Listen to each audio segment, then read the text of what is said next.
اعوذ باللہ من الشیطان الرجیم بسم اللہ الرحمن الرحیم یا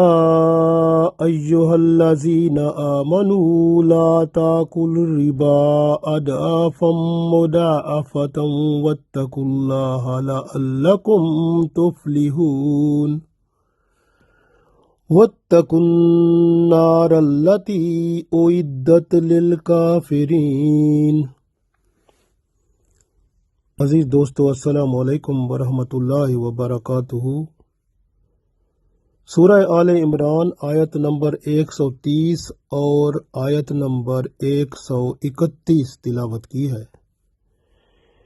ان دونوں آیات میں اللہ تعالیٰ نے سودی لین دین سے مکمل طور پر روک دیا۔ سود میں رہنے والا کفر کے خطرے میں ہے، کیونکہ سود کا مال حرام ہے، اور حرام کھانے سے نہ تو کوئی دعا قبول ہوتی ہے اور نہ رحمت الہی ملتی ہے، بلکہ بندے کا ایمان ہی جاتا رہتا ہے۔ جیسے 100 روپیہ ہو، اس پر 10 روپے، یعنی بندہ کہتا ہے میں آپ سے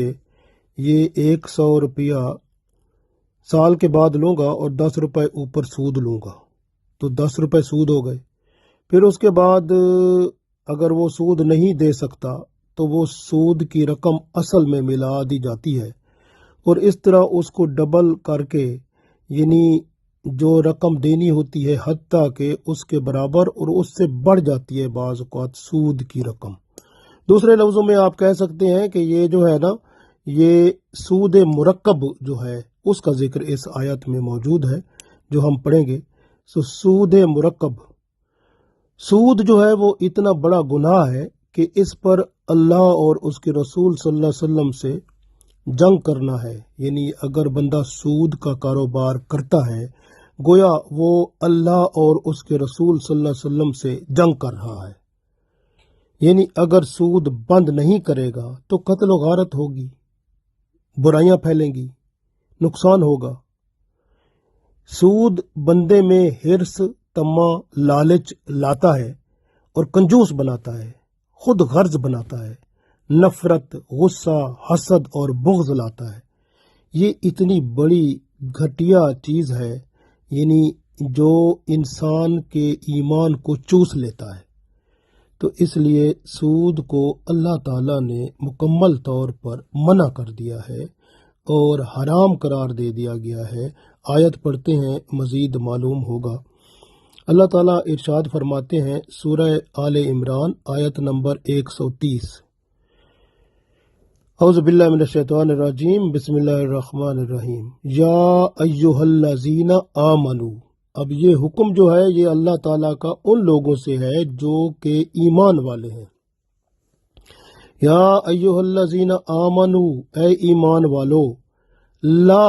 نہیں، تاکلو کھاؤ، نہ کھاؤ، نہ ربا، تاکلو الربا، ربا مین سود، لا تاکلو الربا، سود کو نہ کھاؤ، اضعافاً، اضعاف کا مطلب ہوتا ہے دگنا کرنا، یعنی جیسے اگر وہ پیسے سال کے بعد بندہ نہیں دیتا تو وہ دگنا کر دیتا ہے بندہ اس کے سود کو، یعنی وہ پھر آگے اللہ تعالیٰ فرماتا ہے مضاعفتاً، یعنی دگنا کو پھر اگر وہ نہیں دے پاتا تو پھر اس کو 4 گنا، 2 کو پھر 2 سے ضرب دو تو 4 بن جائے گا نا، تو 4 گنا ہو گیا۔ تو اس طرح اس کو بڑھاتا جاتا ہے بندہ۔ تو اللہ تعالیٰ فرماتا ہے سود کو دگنا اور 4 گنا کر کے نہ کھاؤ۔ یا ایھا الذین آمنوا، اے ایمان والو، لا تاکلوا الربا، سود کو نہ کھاؤ، اضعافاً دگنا کر کے، مضاعفتاً 4 گنا کر کے، نہ اس کو دگنا کر کے کھاؤ نہ 4 گنا کر کے کھاؤ۔ واتقوا اللہ، اور واتقوا یعنی ڈرو اللہ سے، واتقوا اللہ اور اللہ سے ڈرتے رہو، لعلکم تاکہ تمہیں، تفلحون فلاح ملے، تفلحون کا مطلب فلاح، یعنی تاکہ تم فلاح پاؤ، لعلکم تفلحون تاکہ تم فلاح پاؤ۔ تو اس آیت میں اللہ تعالیٰ نے ارشاد فرمایا یا ایھا الذین آمنوا لا تاکلوا الربا اضعافا مضاعفۃ واتقوا اللہ لعلکم تفلحون۔ اے ایمان والو تم کئی کئی گنا سود بڑھا کر نہ کھاؤ اور اللہ تعالیٰ سے ڈرو تاکہ تم فلاح پاؤ۔ ہر قسم کا سود جو ہے وہ حرام ہے، اور یہاں پر تو سود مرکب کا بیان ہے اس میں، یعنی اس کو کئی گنا کر کے بندہ کھاتا ہے، اور یہ گناہ ایسا ہے جو انسان کو خالص دنیا دار بنا دیتا ہے، حتیٰ کہ حدیثوں میں یہاں تک آتا ہے کہ 36 مرتبہ زنا کرنے سے بھی یہ زیادہ سخت گناہ ہے۔ سود کا کوئی طریقہ بھی ہو یا کوئی اصول بھی ہو، اسلام میں اس کی کوئی اجازت نہیں ہے، نہ وہ کسی طرح قابل قبول ہے۔ جس طرح کے آج کل کے جو ایکسپرٹ بنے ہوئے ہیں، جو کینیزین اکنامکس اور یہ دوسری جو ماڈرن اکنامکس جو فضول جو کہ انٹرسٹ بیسڈ ہے، مانیٹری سسٹم، بلکہ یہ ساری اکنامکس کو جو پڑھتے ہیں تو اس ساری اکنامکس پر جو سود کے اوپر وہ دلائل دیتے ہیں اور اس کو حلال کرنے کی کوشش کرتے ہیں، یہ سب حرام ہے۔ سود جو ہے، چاہے وہ کوئی مانیٹری پالیسی جب بھی بناتے ہیں تو وہ مانیٹری پالیسی ساری سود کے اوپر بیس کرتی ہے، انٹرسٹ کو کبھی گھٹا لیا کبھی بڑھا لیا، اس پر وہ جناب اکنامکس بن گئی ان کی، بھئی یہ بزنس ہمارا اس طرح چلے گا، اس سے ملک میں فائدہ ہوگا، اس میں تو یہ جو ہے نا اس کو انفلیشن کو کم کریں گے، زیادہ کریں گے، فلاں کریں گے، یہ سارا جو ہے نا یہ سارا سود پر ہی بیس کر کے یہ آج کل انہوں نے اس کو بنایا ہوا ہے۔ اور پھر کچھ اس میں فسکل پالیسی جب بناتے ہیں اس کے اندر بھی تھوڑا بہت وہی باتیں ہیں۔ سارا سسٹم جو ہے نا یہ ماڈرن اکنامک سسٹم ٹوٹل کا ٹوٹل سود کے اوپر بیٹھا ہوا ہے، تو اس لیے یہ قابل قبول نہیں ہے، اسلام میں یہ نہیں ہے، اس کو ہٹانا پڑے گا، اسلام کا نظام لانا پڑے گا۔ سود کا کوئی بھی طریقہ ہو، کوئی بھی اصول ہو، وہ قابل قبول نہیں ہے، اسلام میں اس کو مکمل طور پر حرام قرار دیا گیا ہے، اور اللہ اور اس کے رسول صلی اللہ علیہ وسلم سے جنگ کرنے کا اس کا حکم ہے کہ اللہ اس کے رسول صلی اللہ علیہ وسلم اس سے جنگ کرتے ہیں، جنگ کے لیے وہ تیار ہو جائیں جو سود کا کاروبار کرتے ہیں، جو اس کو ہیلے بہانے سے یا کسی طریقے سے بھی اس کو جائز قرار دیتے ہیں یا مختلف دلائل دے کر اس کو جائز قرار دینے کی کوشش کرتے ہیں، وہ سب وہ لوگ ہیں جو اللہ اور اس کے رسول صلی اللہ علیہ وسلم سے جنگ کرتے ہیں۔ تو اتنے بڑے ظالم لوگ ہیں، اور ان کی نہ نماز قبول ہوتی ہے، نہ ان کا روزہ قبول ہوتا ہے، اور نہ ہی ان کی دعائیں قبول ہوتی ہیں، کیونکہ یہ لوگ جو ایک تو سود وہ لوگ کرتے ہیں، لوگ جو، اور ایک اس کو جو پالیسی بنا کر اس کو امپلیمنٹ کرتے ہیں، یعنی پالیسی کو چلاتے ہیں، چاہے وہ فسکل پالیسی ہو، چاہے مانیٹری پالیسی ہو، چاہے کسی طرح کی وہ قانون بناتے ہیں، تو سب قانون جو ہیں یہ ماڈرن اکنامکس ٹوٹل جو ہے سود کے اوپر ہی اس بیس کرتی ہے، بنیاد اس کی سود ہے۔ یہ ٹوٹل اسلام کے اندر بالکل قبول نہیں ہے، کیونکہ میں خود اکنامکس میں نے ایم ایس سی آنرز کیا، ایم اے کیا، اور یہ سارا میں اس کو جانتا ہوں، تو اس لیے سود جو ہے نا وہ اس کے اوپر بیس کرتی ہے۔ اسلام کی جو اکنامک سسٹم ہے وہ ڈیفرنٹ ہے۔ تو عرب میں دیکھیں کہ مدینہ کے یہودی جو تھے وہ سود دینے کا یعنی 2 طریقے انہوں نے بنا رکھے تھے۔ ایک تو جو ہے آپ غور کریں، پہلی تو بات یہ ہے کہ وہ یہودیوں کے نزدیک تورات میں سود بالکل حرام تھا، لیکن یہ لوگ پھر بھی سود کا کام کرتے تھے، خود اپنے طور پہ نہیں کرتے تھے، یہودی آپس میں نہیں کرتے تھے، بلکہ یہ دوسروں کو، عرب والوں کو، جیسے مدینہ شریف میں یہ قبیلہ ثقیف جو ہے اس کو یہ سود دیا کرتے تھے، اور سود مرکب جو اس آیت کے مطابق ہے، یہ سود مرکب 2 طرح کے طریقے بنا رکھے تھے انہوں نے۔ تو یہ سود پر رقم قرضہ دیتے تھے، اور میعاد پر اگر وصول نہ ہوئی تو اس کو سود کے اصل میں ملا کر سود اس کو شمار کر دیتے تھے، پھر اگر وصول نہ ہوا تو سود کو اصل میں ملا دیتے تھے۔ تو برے صغیر میں بھی یہ لوگ ایسا کرتے ہیں، تو اس کو سود در سود بھی کہا جاتا ہے۔ انگریزوں نے مسلمانوں کو نقصان پہنچانے کی غرض سے ہندوستان میں اسے جاری کیا تھا۔ تو یہ یاد رکھو کہ حرام کا مال جو ہے نا، یہ سود حرام کا مال ہے، اور یہ حرام کا مال بزدلی لاتا ہے، اللہ کے ڈر کی بجائے بندے میں لوگوں کا ڈر پیدا کرتا ہے۔ اور آپ غور کریں، پاکستان کے اندر 14 نومبر 1991 کو وفاقی شرعی عدالت نے قانوناً سود کو حرام قرار دے دیا، اور نواز شریف حکومت نے سپریم کورٹ میں رٹ دائر کی کہ یہ جو ہے نا سود کو دوبارہ یہ جو ہے نا جاری کیا جائے، اور یہ جو وفاقی شرعی عدالت کا فیصلہ ہے اس کو کالا دم قرار دیا جائے۔ یعنی اس پر پھر کیا ہوا کہ سپریم کورٹ جو ہے اس نے جناب آرڈر کر دیے اور وہ شرعی عدالت کا فیصلہ روک دیا گیا، اور جناب سپریم کورٹ اور حکومت دونوں اس میں شامل ہیں۔ یہ موجودہ جو سپریم کورٹ ہے آپ کی، یہی سپریم کورٹ آج کل بھی فیصلے، یہ آپ کو پتہ ہے سارے انصاف پہ فیصلے کہاں ہو رہے ہیں، ساری سپریم کورٹ دیکھ لیں، ہائی کورٹ دیکھ لیں، چھوٹی ڈسٹرکٹ کورٹ دیکھ لیں، آپ کسی کورٹ کو بھی دیکھ لیں،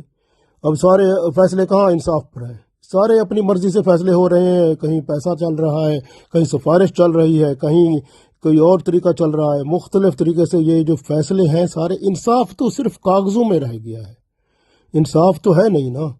تو یہ جو ہے نا سپریم کورٹ تو اللہ سے جنگ کرنے والی کر چکی ہے، بلکہ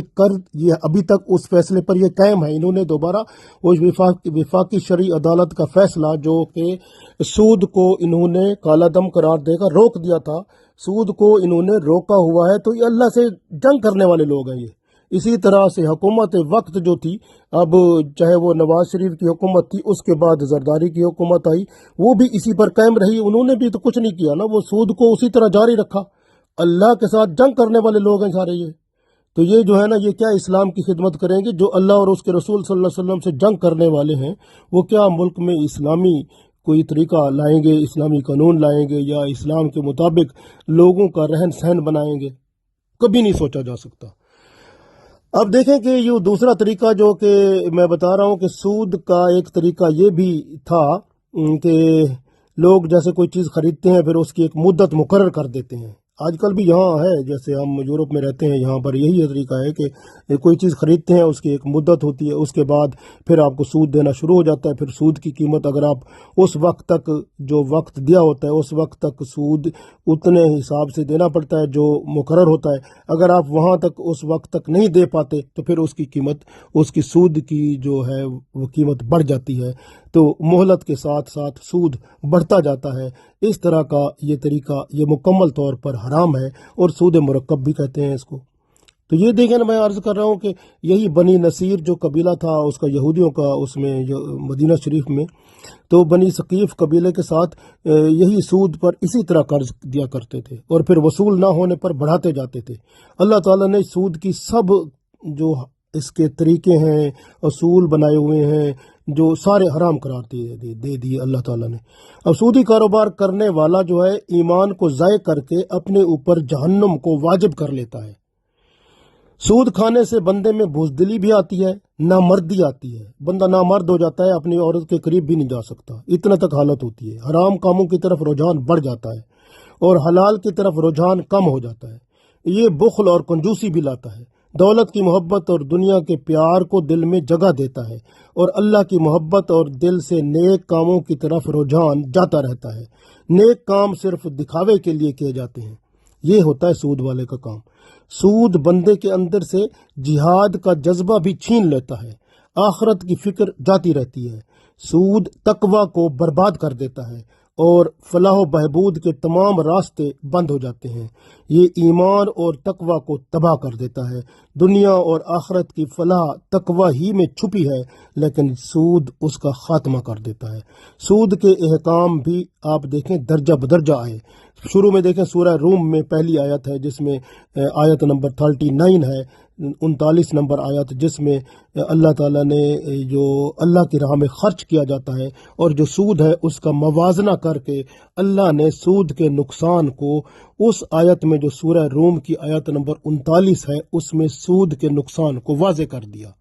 اس کے بعد آپ غور کریں سورہ بقرہ کا رکوع جو 38 نمبر رکوع ہے، یہ 9 ہجری میں اللہ کہ رسول صلی اللہ علیہ وسلم پر نازل ہوا، جہاں پر سود کو مکمل حرام قرار دے دیا گیا، اور سود کا کام کرنے والے کے ساتھ اللہ اور اس کے رسول صلی اللہ علیہ وسلم کا جنگ کرنے کا حکم ہوا۔ یعنی اللہ اور اس کے رسول صلی اللہ علیہ وسلم کی جنگ ہے اس بندے کے ساتھ یا ان لوگوں کے ساتھ، ان حکومتوں کے ساتھ جو سود کا کاروبار کرتے ہیں اور اس کو جاری رکھے ہوئے ہیں۔ تو اب وہاں دیکھیں کہ آپ کیسے ترقی ہوگی۔ اب خود بتائیں کہ یہ اسلامی ملک جو ہیں جتنے سب اسی کے اندر ہیں، تو اب اس وقت کون سا ملک ہے جو ترقی کر سکتا ہے؟ سب قرضے میں ڈوبے ہوئے ہیں، سب کو اگلوں نے وہ اپنے اندر کیا ہوا ہے، سب کے اوپر روب جو ہے وہ اللہ کا نہیں ہے بلکہ کس کا ہے، آپ کو سب پتہ ہے۔